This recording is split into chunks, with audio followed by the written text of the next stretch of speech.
ಇವತ್ತು ನಿಮ್ಗೆಲ್ಲ ಒಂದ್ ಕ್ವೆಶನ್ ಕೇಳ್ತಿದ್ದೀನಿ, ಯಾಕೆ ಎಲ್ಲಾ ಜಿಮ್ ಟಾಪ್ ಫ್ಲೋರ್ ಅಲ್ಲಿ ಇರುತ್ತೆ, ಅಂದ್ರೆ ಫಸ್ಟ್ ಫ್ಲೋರ್ ಸೆಕೆಂಡ್ ಫ್ಲೋರ್ ಆತರ ಮೇಲೆ ಇರುತ್ತೆ, ಗ್ರೌಂಡ್ ಫ್ಲೋರ್ ಅಲ್ಲಿ ಯಾಕೆ ಇರಲ್ಲ? ಟಾಪ್ ಫ್ಲೋರ್ ಏನಕ್ಕೆ ಇರುತ್ತಾ? ಖುಷಿ, ಒಳ್ಳೆ ಗಾಳಿ ಬರುತ್ತೆ. ಏನು ಅರ್ಥವೇ ಆಗ್ತಿಲ್ವೇ ಈ ಕೇಸು? ಅಂದ್ರೆ ವೆಂಟಿಲೇಷನ್ ಕೆಳಗಡೆನೂ ಬರುತ್ತೆ, ಬಟ್ ಮೇಲೆ ಏನೋ ಜಾಸ್ತಿ ಗಾಳಿ ಬರುತ್ತೆ. ಮಾತೇ ಇಲ್ಲ. why all the gyms are in upstairs? Why? That is my question. Ground floor.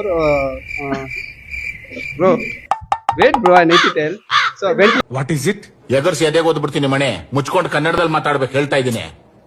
Tell ನಾವು ಟ್ರೆಡ್ಮಿಲ್ ಮಾಡೋವಾಗ ಆಚೆ ವ್ಯೂ ಚೆನ್ನಾಗಿ ಕಾಣಿಸುತ್ತೆ ಅಂತ. ಇದು ಚೆನ್ನಾಗಿರುತ್ತೆ ಅಂತ. ventilation, first of all, ventilation. ಅಣಬಂದ And also exposure. Anyone we identify that gym.